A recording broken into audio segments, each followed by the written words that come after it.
para atualizar essa situação, para saber exatamente como é que está agora, número de cidades, quem decretou a situação de emergência, porque pode ser que mude, né? Em questão de 12 horas, tudo pode mudar. A Dani Secom foi lá até a Defesa Civil para trazer justamente essas informações. O que eles trazem de novidades por aí, Dani?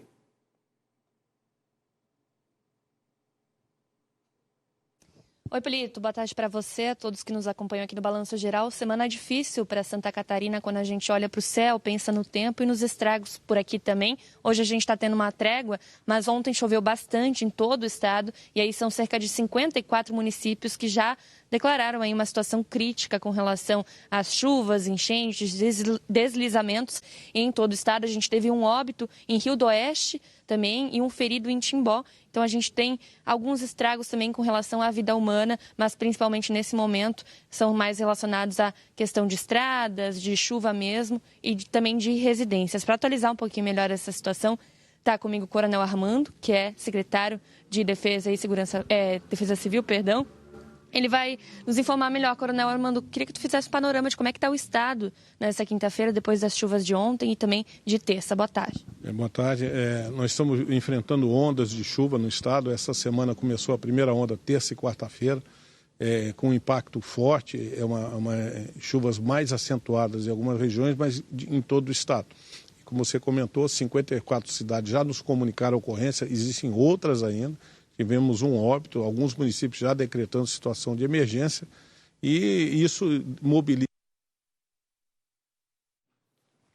Como as municipais estavam já atentas esperando a chuva. Quando você trabalha com o clima, você não controla, você monitora e tenta trabalhar preventivamente, mitigando os problemas.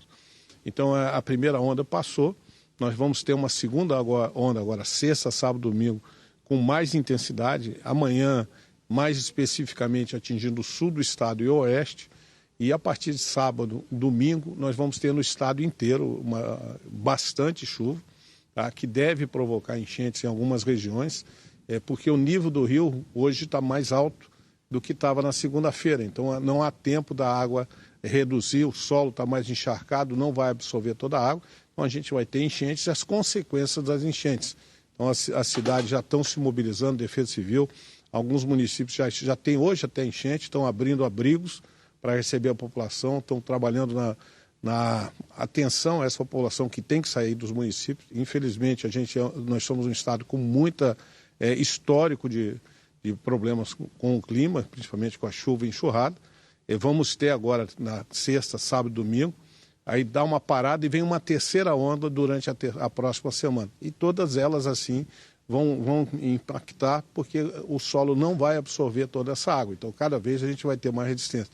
A Defesa Civil está já distribuindo as suas tropas, os bombeiros já vão se mobilizar em uma ou outra cidade para que já estejam prontos, porque vai gerar uma dificuldade de mobilidade também. Quando há muita chuva, nós tivemos algumas estradas interrompidas e a gente tem que se antecipar a isso.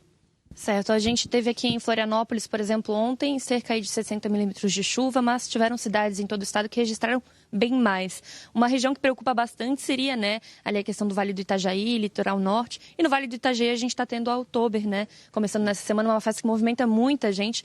Como é que está o monitoramento dessa região, até por conta do rio mesmo, que tem a questão da probabilidade de enchente, como tu falastes. Como é que a Defesa Civil está monitorando isso e também uma possível abertura de comporta?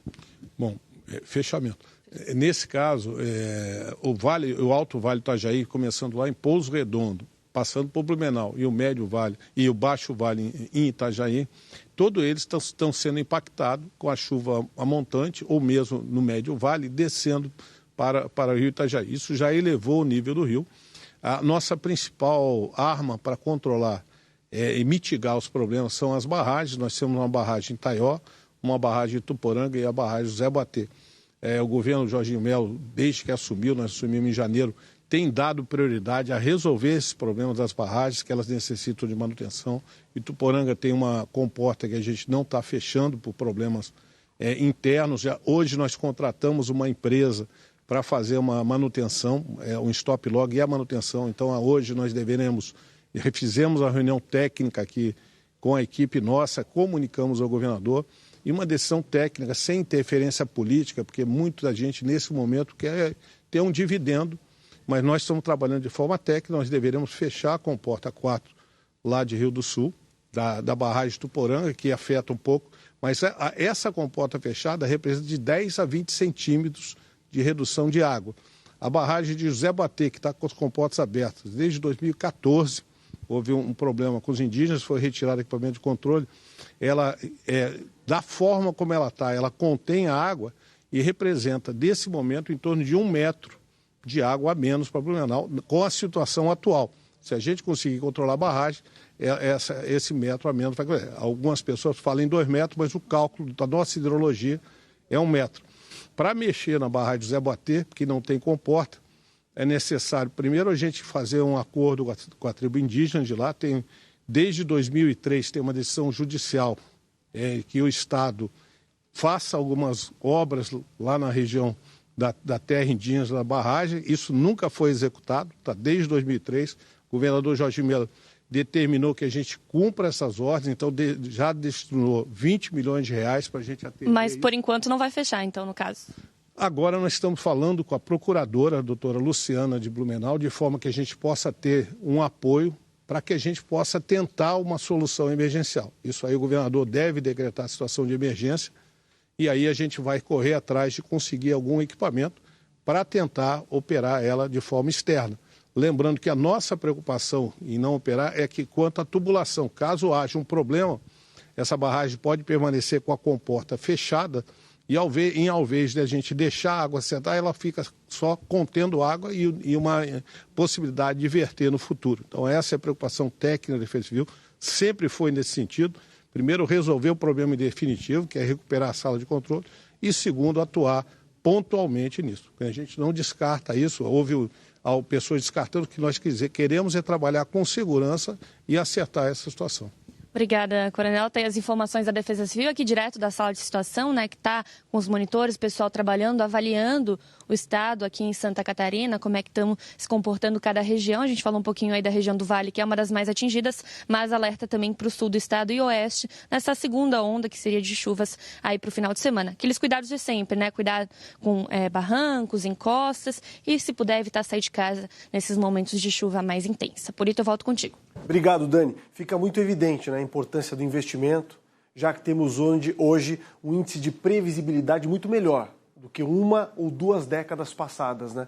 É visível que a ação tem sido muito mais rápida, que os mapas meteorológicos têm sido muito mais precisos, né? Que os radares têm funcionado muito bem, inauguramos um esse ano, inclusive, e que a capacidade, a qualificação dos profissionais que atuam aqui tem feito toda a diferença.